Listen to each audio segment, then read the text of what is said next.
The views and opinions expressed in this program are not meant to alarm anyone, but merely start an intelligent discussion about an interesting phenomenon, the possibility that an intelligent alien life form does exist and is actively making contact with the Earth.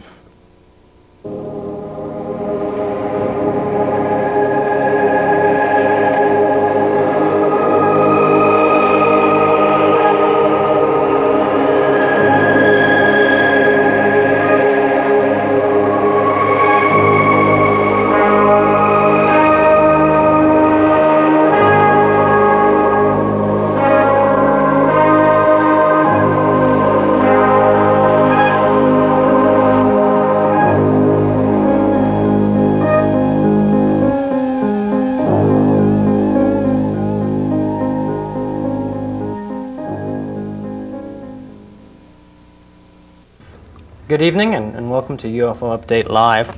You're probably wondering why we're looking at Bigfoot tonight. Well, there are some similarities between the way UFOs are studied and the way Bigfoot is studied.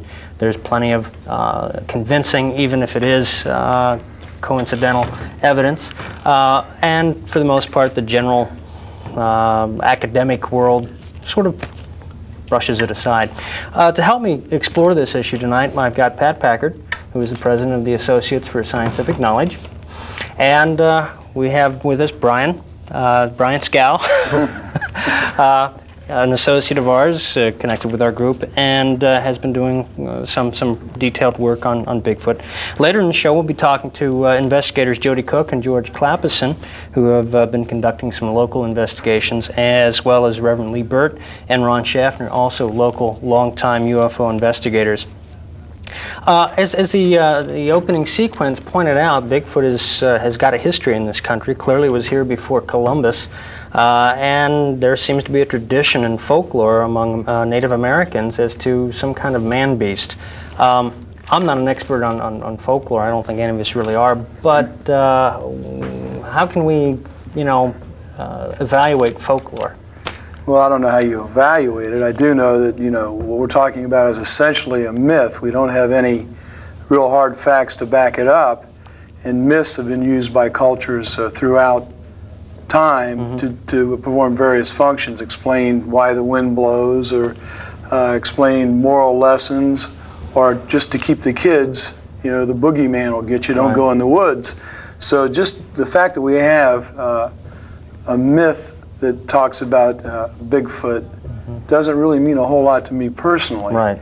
We're going to take a look at the evidence a little later, and there's some evidence to suggest that Bigfoot's here. There's some very unusual things about Bigfoot. Yeah, because when I went to school, I was told that sometimes there's a kernel of truth at the root of a myth, that somehow through word of mouth things get expanded and enlarged to the point where it gets mythic in proportion.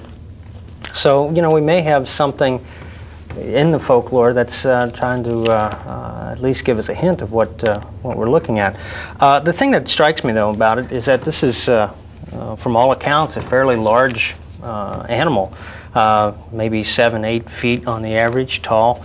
This is pretty hard kind of thing to keep hidden. I mean, how likely is it in this day and age, Brian, that we can go day to day without seeing Bigfoot more frequently? Well, it's certainly not impossible that the species doesn't exist, and that's given that we're discovering species every day, new species even now. And back in the 1970s, I think it was the National Geographic Society had done a survey on the discoveries that have been made, and there are so many discoveries, thousands in fact, that are made each year. And just to give a few numbers, there's 5,000 insects, 15 birds, 100 fish, 50 animals, 15 reptiles discovered in any given year. So that's a fairly large number of new species. And one thing maybe to put it in perspective, as far as like you were saying, given the size of the Bigfoot reports, it does seem like it would be hard to go undetected. But it wasn't until 1902 that we discovered a gorilla. So within this century, yeah, the gorilla was, okay. Right, and in 1937, I believe it was the large panda was Giant discovered. panda? Yeah, the giant panda. So you've got to think too. We say that they were discovered in 1902. If they were discovered, in the case of a gorilla, if a gorilla was discovered in 1902, it certainly doesn't mean that up until 1902 there was no such species. Yeah. I mean, I'm sure before it was accepted by science that the people of Tanzania were well aware of the existence of a gorilla, but it may have been a case where, that could be a case of a myth where when science actually did look into it, they found something in the form of a gorilla. And in fact, back in the 50s, they did I believe it was a research project sponsored by someone over in England where they went to the Himalayas in search of Bigfoot or Yeti.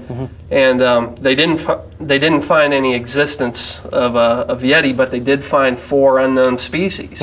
No abominable snowmen, but four other species. Right, which that in itself is pretty important, and it's another one of those cases where just because science has discovered it does not mean that it hasn't existed in the past, and that's one thing that we go by with a lot of these Bigfoot stories, are stories.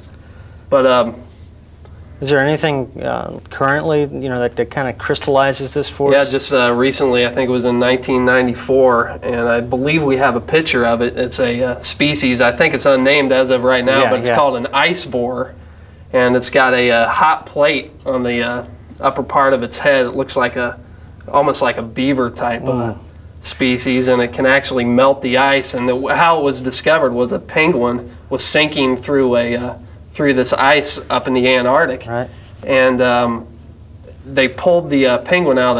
A researcher did pull the penguin out, and there at the bottom of the penguin are a bunch of these ice borers. And it's another case where a species has been unknown for probably thousands of years.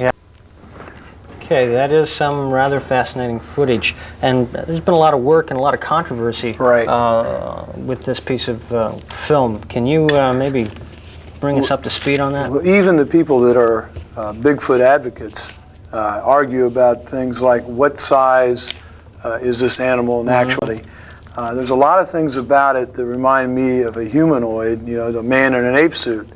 But I think a close study of it does indicate that there are some unusual things. I mean, it would be very difficult to make a suit that was that quality, that would show muscle tone. In fact, people have checked with movie studios like Disney, and they don't have the technology to do it. At the time? Well, they checked back at the time, right? Even now, there's a couple movies that have been released that Joedy Cook has looked into, Harry and the Hendersons and others, and you still don't have that type of muscle tone, and it's something virtually impossible. But one of the things, we have some experts who'll be on a little bit later, and there's other evidence that goes along. I mean, the film is interesting and very controversial in itself, and maybe one of the best pieces of evidence. But we have had things like voice recordings. Those have not really panned out. We've had hair samples, and the FBI has examined some of the hair samples. One of the problems with the hair samples is that after all the analysis, even if we had a good hair sample they couldn't identify, we don't have anything to compare it with. There's no way to say this is a Bigfoot hair sample because we got another one here. But we really have not been successful, or the community of Bigfoot investigators hasn't been successful in finding a good sample of hair that I'm aware of in any case. There are a tremendous amount of anecdotes out there that are very interesting, and I think the study of the footprints is probably the best evidence at this point. Now, one of the things that is really fascinating about all this is the fact that there's a paranormal aspect to Bigfoot. And we'll get into that later. We're going to get into it here probably in just a moment and just touch base on it. I've talked to several big-time investigators, and they're really fascinated by the fact that people shoot Bigfoot and report that it disappears in a ball of light, or that the tracks suddenly stop somewhere, or they rewind the tape real fast. But their footprints really, their footprints stop in like soft sandy dirt and just stop. And there's plenty of room for them to go on and other things along that line. I think if we take a look had a piece of film. I think George and I were up there. I don't know what's on the film. Yeah. An investigation we did a while ago. Well, that'll be coming up soon. Right now, we've got some footage on some hair forensics. Oh, that's right. Okay. That apparently had some FBI lab look at it. So yeah, they only do a comparison. A now. comparison. A comparison. They do it by eye only. So. Okay. Well, I do know that, as you said, that the FBI only can do comparisons. They don't actually do DNA testing. I mean, at that level. But we do, that is possible, right? DNA testing? Not only is it possible, but George and Joedy have got some hair samples, and we're having them looked at with DNA and other techniques that weren't available 5-10 years ago. We do have at least some kind of an official conclusion on at least one sample. The only thing is, and I think we keep pounding on this, is that all we can do is prove what it isn't. Basically, yeah. Okay. So that really leaves us out in the cold with the hair, but the footprints look kind of interesting. Brian, I know you've been on a couple of investigations with Joedy and George.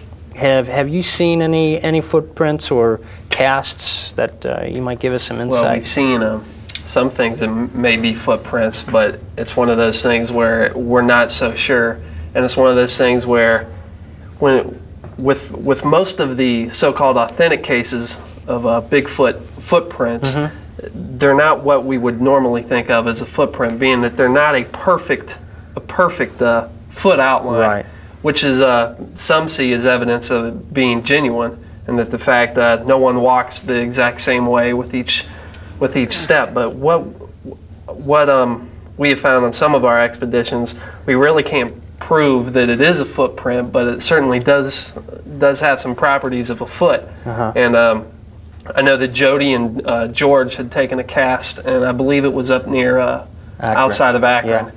And it does resemble a footprint, but other than that, we can't really say. Yeah. What struck me that was interesting, though, was the fact that at least they could discern that it was related to chimpanzee or gorilla group. That we saw in the that's suggestive of some kind of primate, but certainly it can't be used as conclusive evidence. But certainly one would think that would stir somebody into looking into this. I want to remind our callers that we're live here, and if you want to talk to us about Bigfoot or UFOs, if you'd like, we'd rather talk about Bigfoot tonight. You can get us at 651-1221. That's 651-1221, and we'll be glad to listen to your question and give our best effort at answering it. Now, as you mentioned before, Pat, some of the folks you've been talking to have indicated an unusual nature to some of these events. Very unusual nature. I mentioned the disappearing footprints and the for lack of a better word, the light bulb disappearance of Bigfoot. There's all kinds of people that associate them with UFOs, and very bizarre content to many of the stories. They certainly seem to have a superhuman capability, a paraphysical capability at times. And there's two camps, which I think a lot of people think it's a physical, real animal, and and really only 10% or so of the cases are this paraphysical business. But I mentioned earlier we talked to a lady that talked about having seen Bigfoot with some of her neighbors and the paraphysical nature of that. And I know we have some tape on it this time, maybe. Well, I guess this is as good a time as any to take a look at that. That at least gives us a different perspective on Bigfoot as a whole. So I think we can run that tape right now. I mean, these things can tromp right beside you, and you won't see it. You hear him walk right now. It was real dry that day, and this is where it happened. And you hear the leaves, but you don't see him. You don't see his body. Now, how is that possible? Did. Happened all the time here. We've got used to it. The things absolutely do not have to show themselves. Or this one night when Jim Mosley, he now lives in Florida, and he and I went together and bought a movie camera. He says, "Okay, now Bet, if we get a picture, we get to split the glory, okay?" And I was okay. So we were sitting up here on this road about 2 in the morning, had us a blanket spread out in our coffee, and you could hear him cross the creek. And he says, God, Bet, says, I've never seen a Bigfoot. He says, is that what it is? And I said, yeah. And I said, just be quiet, just sit here and wait. Best thing you can do. I said, they won't hurt you. They certainly haven't hurt me. And we watched it come across. We were sitting up there. See where that car is? Well, we were sitting right out from that, right on the road. So it came from right over in there, that big pile of logs. And we heard it hit the water and splash. Didn't see anything. All we heard was that it just felt like a big rhino hitting that water. And it come across the creek, and right as it came up, it materialized. We saw something black. And he said, my God, and it jumped behind this tree, and he says, what was that? And I said, that was the Bigfoot. That was. So you see, they evidently can pop in and out. That's what I said. You're not dealing with just, whoo, I saw a nice little Bigfoot today. Wrong, guys. This is something from another dimension.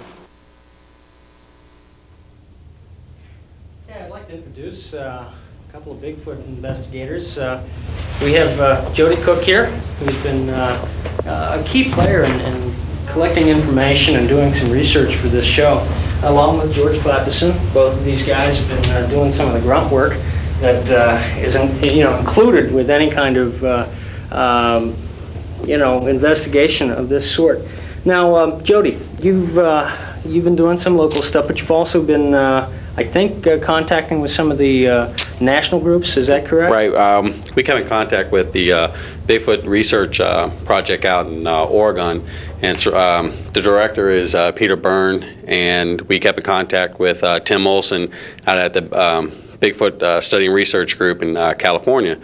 And on one investigation we did up in Akron, if you would like to hold those. Yeah, I'll go ahead. Okay. Maybe get a close-up on this? And I'll explain what happened here.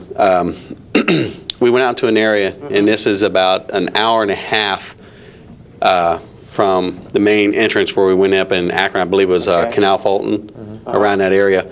And we ran across this dome here. And so we took a picture of it, looked at it, measured it. It was about 4 feet in height, about 5 feet across, and it was hollow on the inside. It's a lot like an igloo. Right. So we did some research on that type of area here, what kind of animals would be in there. We found out, well, there's muskrat up in that area that would be possibly making a dome similar to that, and that there would be beaver maybe up in that area also. But this is awfully large for something that they would make in an area that there is no water. What did Mr. Byrne have to say? Well, Mr. Byrne said there are only two type of animals that made a nest similar to this, and we got this confirmed through the Cincinnati Zoo. One would be a lowland gorilla, which would make something similar to this, and a boar. Well, I don't think there's any boar up in Akron area. Well, let's get on to something else that you found up in Akron. I think you've got a cast here that we can take a look at. Well, first you want to show the... I'd like to show the photograph of it first, of what we found. We ran across this. It was left the same way as it is. We haven't touched it or anything. It's got 3 depressions right here. And there's also one down here, and that's when we thought it was a footprint. It measures about 8.5 inches in length. And this is the cast that we took of it. Okay, if we can get a close-up of this here, I'd like to show. Well, we thought it was a footprint, and we look at it more and more, and we think it might be a possible handprint due to, we got an area here that looks where a thumb would be, and then we got 3 areas here where fingers would be, and that's why we think it's more of a handprint than it would be of a footprint. Yeah, because it does seem to be a little narrow and a little short for... Right, for a foot. But you can see the indications where something definitely depressed into the ground, and it's really kind of interesting. Now, I believe Grover Krantz, you've talked with him. He's right. What's his role here? Grover Krantz is the world authority on cryptozoology, which is the belief of animals that don't exist, the study of animals that don't exist. And let's see, we got a cast, which is here, which is a copy of the cast that came out of Bluff Creek. And this is genuine? This is based on a genuine casting? A genuine cast was taken October 1963. What does this thing measure? This measures, I believe, is 15 inches. Jeez. Yeah, about 15 inches, and it measures about 4.5 to 5 inches across. Wow, that's And, big. Yeah, he estimates what he comes up with how the foot sets compared to a human, that a human, where the heel is, where our leg bone comes, is closer to the back than it is for the Bigfoot. Right. Would be closer to this area where the heel would protrude out further than a human. What would that do for the Bigfoot, though? I mean, would that help? Basically what it's doing, it's shifting the weight of the animal. It causes the bones in the foot to shift. So in other words, because it's such a big animal, that leg bone has to be further along the foot, Right, to support to the support weight. the weight. That seems pretty persuasive. We'll break away from this. And George has also been doing some backup research, and he came across something rather interesting. I think maybe we need a little help here from Joedy. If we can open up this. First of all, George, tell us what this document is. This is a book put out by the Army Corps of Engineers in the state of Washington, and it outlines a lot of the recreational activities that's available in Washington, backpacking, hiking, climbing, and then it goes into detail about the different animals that are found in the area. And it was real interesting what we found here in the back about Sasquatch. And just exactly what does that tell us? Well, it doesn't come right out and tell us that it's a confirmed animal. It tells us that it's been reported a lot. And what can happen to if you shoot it? If you shoot a Bigfoot in the state of Washington, you'd probably be put in jail because it's now an endangered species. That might be as much confirmation as anybody needs, huh? More than enough. Okay, well, this has been impressive stuff that you guys have done. Now, we're going to go take a look at some footage of a local investigation I think you guys have been involved in. Yes. Can you tell us where this happened? Is this the Akron footage? No, we're moving, I don't think it's Akron. North Lewisburg, North Ohio. Lewisburg, okay. It's in the central area of Ohio, more toward Indiana. And this was a site of a number of sightings back in the 80s. There was one confirmed sighting by the son of the family that lived on this farmhouse. Okay. And then there were several other incidences that happened, sounds, smells, tracks being found. We thought it would be interesting to go out and see what was there now, many years later. Well, let's go ahead and take a look at the footage there, and we'll see some investigating going on. On March 23, 1995, an investigation was made by the Associates for Scientific Knowledge into the reports of a mysterious creature roaming the forests of central Ohio. Investigators combed nearly 10 acres of woodland where witnesses claimed to have spotted strange man-like creatures prowling in the night, searching for any clues that have been left behind. We're looking for Bigfoot, evidence of Bigfoot, and just to satisfy my curiosity anyhow is just what it is. I've heard it make 3 different sounds: scream and grunt and kind of a yip or a yap like a small dog. When it yips or yaps, it almost sounds as though it might be a form of communication. At one time I heard 2 of them, and they were separated by some distance, and this was going back and forth. Yippity yippity yap over here, and then yippity yippity yap over here, kind of a reply back and forth. And we don't know about sex for sure, whether they are male or females. It's assumed that there is. I do have a report of a family of 5 walking across an open field of various sizes, one even being carried in the arms of another. The one that was carrying the small one was said to be the smaller of the adults and was assumed to be the mother. It seems like there's every possibility that there might even be family units. In the recent past, many witnesses have reported observing the strange creatures in these woodlands on several occasions.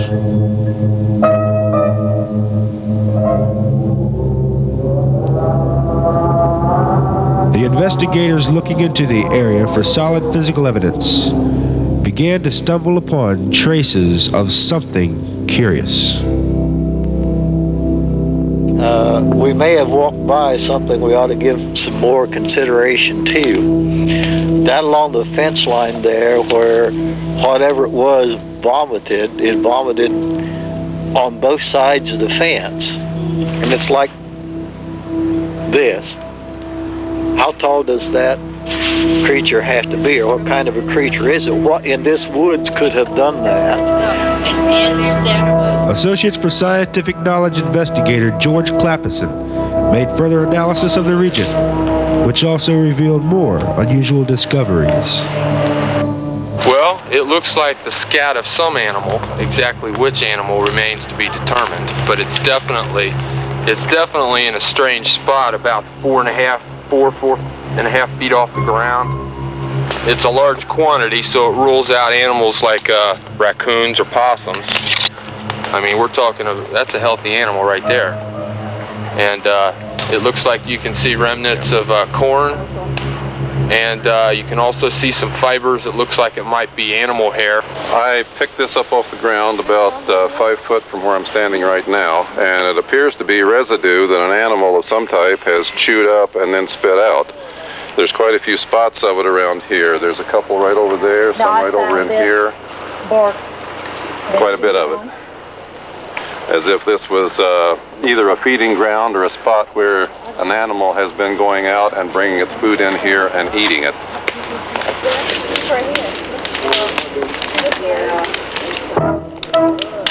Plans are made to recover the material found so that DNA testing can be done later. You guys want a sample of this? There's plenty there. Yep. Well, that's a possibility there. As the material is packaged for further analysis, other members of the team, searching several yards away, make a startling discovery. Come here and get a good picture. Is there any, do we have toe prints? Yes. A footprint found in the mud. Here's his, The most telling sign yet of something truly unusual. and here's his heel. I didn't want to move the leaves because he'd stepped on them. What color are you saying? Now this is apparently hair. It'll have to be checked out, but apparently it's hair. And it's been here for a while because some of it was underneath the leaf fall. We had to move leaves to get to the hair. This is feces from an animal. It's too large to be a raccoon. This is more the size of human. And we'll take it back and have it checked out.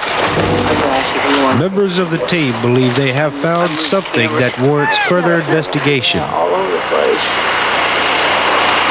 These samples will go straight to the DNA lab, and they will be compared with our other samples that are on file now. And we're trying to be careful here not to get any human contact to eliminate the possibility of contamination. Satisfied with their findings, the team packed up and prepared to leave. But no sooner than they had moved to depart because of imminent darkness, that more bizarre footprints were found. Right down here over the hill, we've got the, looks like a three-toed print. It doesn't seem quite as wide in the toe area as the other three-toed prints that we have, but it definitely looks similar to a human print, except much larger and with only 3 toes that are straight across the front. Members of the investigative team were alarmed at the print. Well, that's scary. The heel. Ooh, that's a And the possible size of what made it. Yeah, look at this. Toes. Possible arch. Other side of the foot. Possibly a heel meshed down right in this area here. You're probably talking about something, I would say, in excess of 6 feet anyway. Possibly 7 to 7.5. I don't think it's recent if you're talking about within the last few weeks or a month or two, because if this had been made in the soil as soft as it is around here, I think it would have sunk in a little more. I'd say maybe last fall or sometime during the winter. We're back in the field. This particular branch right here is broken down close to the fork. I could probably break that branch if I had it in my hands and could push it over my knee. But I don't think I could, in fact I know I couldn't walk up and just take one hand like this and snap it off. I couldn't do that. This is still alive. Yeah. But this is also hedge apple. This is a hedge apple tree. And hedge apple wood's just a little bit harder than some of your other woods. Broken tree limbs, material deposits, hair specimens, and footprints are telling indications that something unusual and unknown may have recently inhabited this forest in central Ohio. Are these traces explainable to natural elements or wildlife in the region? Or are they indicative of something truly bizarre?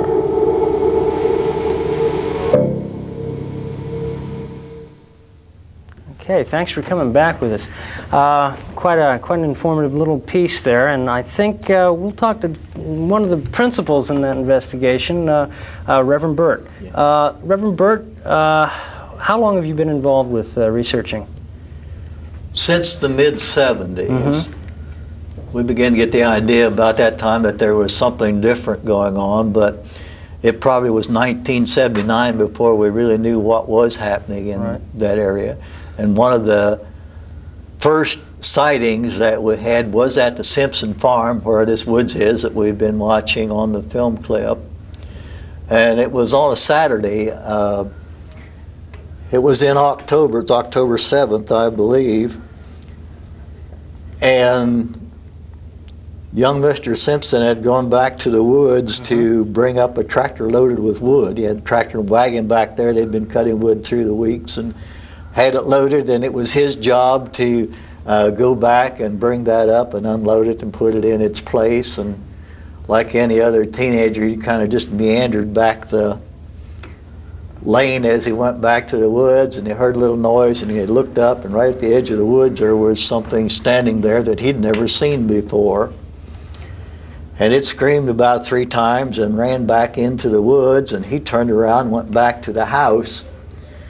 Got him a cup of coffee, sat down at the table, and he wouldn't say a word. It took his mother an hour to get him to speak and say what had happened. And then she called me, and I went out with the cameras, and we went back into the woods, the 4 of us, to see what we could find. And we found, just crushed twigs and things like this where it had stood, but on back in the woods where the wagon paths had been and the grass was sparser, we did find some prints, and we photographed the prints. I tried to write a description of what they were because I really didn't know.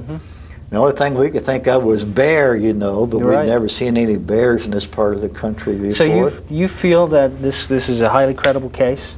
You can vouch for the witnesses? Yeah, very much. I'm well acquainted with the people, and there'd been some happenings out in that area, prior to this, that we knew something different was happening, but we didn't know what. Okay. Like all the blackberries disappearing and all the apples off the tree disappearing. And it wasn't just the neighborhood kids, huh? No, too many apples. Not that many kids involved. Great. We've got a caller now. Let's see. We should have a question. Dave, are you there? Hello. Hello, Dave. What's your question? Yeah. I'd like to know why they can't catch one. That's a good question. That's what we'd like to know. Yeah. I think Joedy and George probably have done some research on that as far as what's being done. I guess we'll just bounce this one off of them. Joedy, George, what do you guys? What have you guys found out about trying to catch Bigfoot? I mean, is anybody putting it together an effort to do that? Yeah, Peter Byrne out in Oregon. They got a you might want to call it a quick response team that's ready to go on a minute's notice. They have helicopters available to them. They have, heat sensors. I mean, they're equipped. I mean, they got some really good stuff, and they've been out for quite some time. Doing night operations, doing day operations, at weeks at a time, trying to find this animal. What do you think? What's the hang-up? Why aren't they having any success? I think it's very smart. It's smart intelligent? animal. Yeah, I believe it's shy. It may have, I don't want to say ESP, but it may be able to do sense, if man's around, or sense maybe danger. Sort of an instinct thing like other wild animals, maybe? Right. I mean, fish. Yeah, Dave, were you saying something? You said it likes fish. I'm sorry, we can't clear that out. It likes fish. Do they like fish? Yeah, you said it does. Oh, yeah. Yeah, there's a film that was on Sonya Live about maybe 3 years ago, where someone took a video of a Bigfoot. It was a male, a female, and a child, and they were getting salmon out of the water. I see. And there had been controversy about it, and anything that gave the film any credibility was the fact that where it took the fish and actually bit its head off. Oh boy. Okay, and that's the only thing that gave the film credibility. A lot of nerve if you're in a suit. The research they've been doing in California, Oregon, Washington State, and British Columbia is that they go by what kind of a diet they think the animal might be on. I see. And, fish is definitely one of its. Okay. Okay. Well, I think George, do you have anything to add on that, or? I think that pretty much covers it. Okay. Caller, thanks for your call. We appreciate the question. I'd like to introduce Ron Schaffner now, who is also a local Bigfoot. UFO investigator. What the heck? Let's throw it all in there. Right. How you've been at this for how long now? Since 1973. Since 73? Yes, we've investigated many cases in the state of Ohio. You've been on your quarter century with this, huh? Yeah, we've been around for a long time, and we've investigated quite a few cases in the tri-state area. Some, pretty much, we think were hoaxes. Yeah. Others, misinterpretations of other fur bears. There are bear in the state. A lot of people don't know that. But there were a few good cases that we did investigate, and one occurred in Minerva, Ohio in 1979. This was a multiple sighting by multiple witnesses, a whole family, seeing these things in an old abandoned strip mine up in northeastern Ohio. It's loaded with abandoned strip mines. Sure. And they described the creatures and drew composite drawings of it. When they had the sighting, they called the police out. The police witnessed this thing. It left a strong stench around, left footprints. And we think that's probably one of the better cases that happened in this state right now. Yeah. You had the left footprints that were discernible as actual footprints. Right. Right. You could tell that this was an animal that was locomoting and not. Right. But it had some a, paraphysical aspects to it, like the prime witness was Evelyn Caton. She was, I believe she was about 60 years old at the time. She had just gotten out of the hospital for a peptic ulcer, and her doctor told her not to let anything get excitable, and that's one of the key things that we think she's a real reliable witness. Because why would she make this whole thing up if she had just gotten out of the hospital?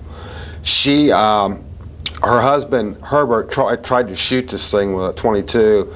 It was staring in the window. They could see it from the porch light. And when he pulled his gun out, he got the feeling like he didn't want to shoot this thing because it was so human looking. And I talked to a lot of the reporters in the Akron area and a lot of the other witnesses, or the other neighbors, and they all said that these were very reliable people that really believe they've seen something because they wouldn't make something like this up. And this is a lot of cases in Ohio we found that people that don't know anything about Bigfoot, Sasquatch, big hairy monsters as we call them, they all report very similarities in the cases, and it's very intriguing. Well, let me ask you this, I'll interrupt this thing, but what about the two probably best pieces of evidence? The Patterson film and the footprints with dermal ridges. I don't think we have really any credible hair in spite of what we saw a little while ago. But what do you think about it? As I mentioned before, I don't see how you could use hair samples. It's unreliable until you have an actual Bigfoot, Sasquatch hair to compare it to. And then the case is solved. Right, anyway. right. Okay, footprint casts, they can be faked. They can be faked very good. Right. I'm skeptical of the one they showed because it was too flat. This one here, I believe this because it shows more of a heel, an arch, and this here, and a lot of footprint casts that I've seen that are just too flat. They're not so the actual convincing. relief, there doesn't seem to be Well, any there's kind two of... schools of thought on that. Grover Krantz will have you believe that maybe the foot would be a little bit smoother on a hominid being that big.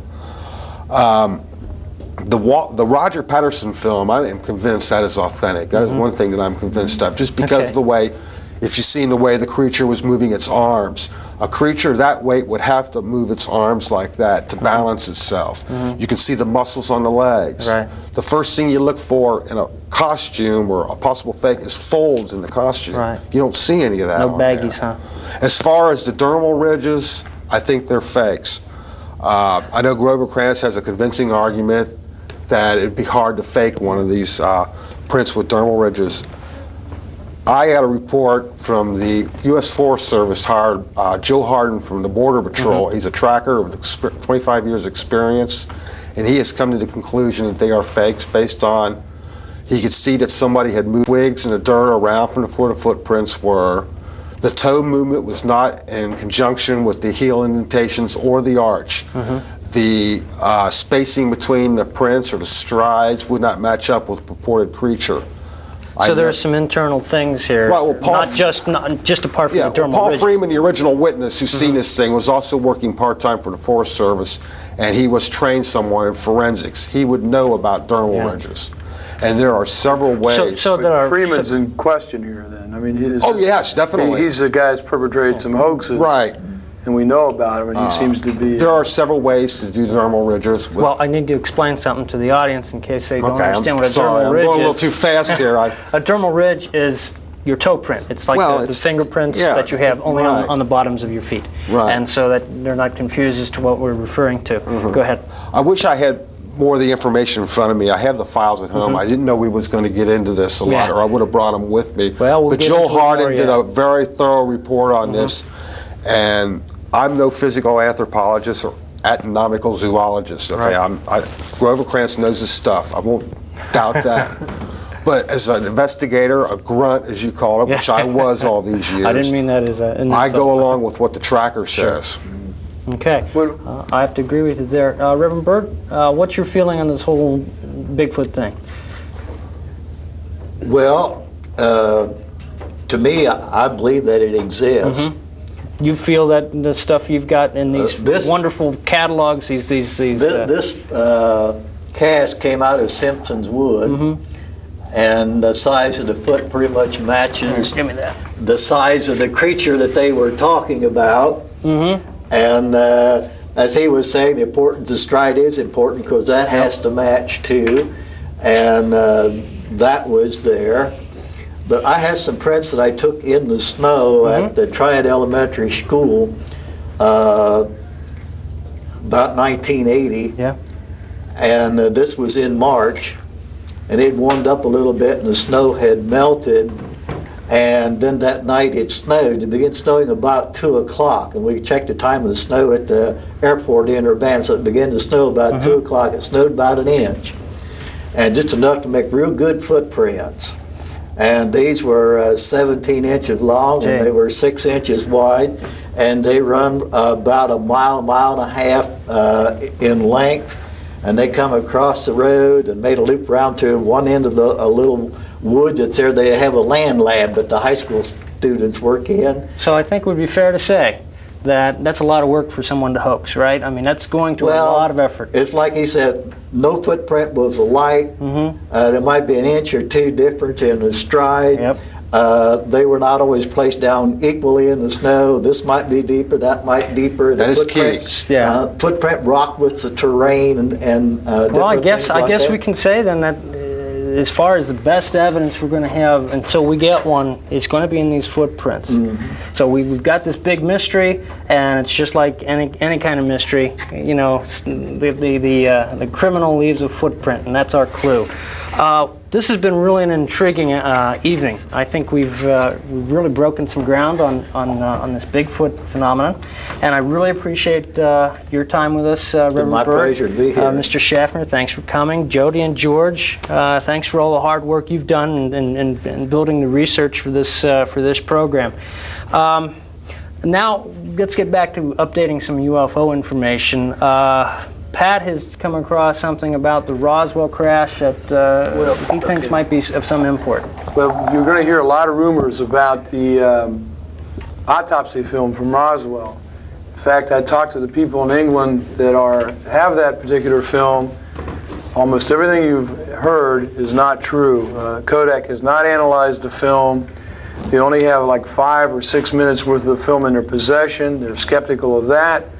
On the 28th, this film is supposed to be presented at a university in England. The man that holds it, Mr. Santilli, has a questionable reputation. So it's very much up in the air. Sightings does not have it. I've talked to Sightings. All I can say about it is, if you want to know what's going on, give me a call and I'll tell you exactly. I've got to tape the conversation and over to Terry. Okay, Brian, add something here. Was this supposed to take place in August? Is that correct? August on the television, but it's not true. It's not true at all. The Sightings does not have it. Encounters is out of business. I talked to Philip Mantle, who's the head of Bufore, the English group that negotiated with the man, and this man's supposed to show up at the conference the 28th of April. And I'm to call back on the 29th. I have a tape of the conversation. Welcome to get a copy if you want. Okay, get some general news out of the way here. Remember, Peggy Black conducts a UFO support group at the Milford Library. I believe is it Tuesday nights? Tuesday. Yeah, Tuesday evenings. You can give Peggy a call at 625-2613 for more information. It's one of the only support groups, I think, in the area. Yeah. That, the only one I know of. Yeah, that'll listen and not ridicule victims of the abduction phenomenon. I also want to draw your attention once again to our newsletter. We've got another one out, and it's got more on Roswell, probably more than you want to know. If you need information on how to secure a copy, either write me or call me. I'll be glad to do whatever I can to get you interested and get you informed. The Mogul balloon explanation is kaput, winds aloft data, eliminate Mogul balloon. So we don't have a crashed balloon? No. And that's no answer, okay? Because remember, the Air Force came out in September saying it was a balloon. Right. It's the winds aloft data eliminate launch number 9 and number 4. It didn't have an array train. Okay. It was in the desert.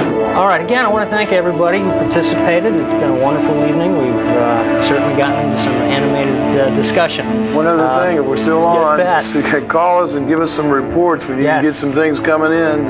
Especially if you have any information on Bright Pad or Roswell. Right. We've had a couple of reports the last couple of days of sightings. So thank you. Not alone. So we're just talking like general. Okay, well,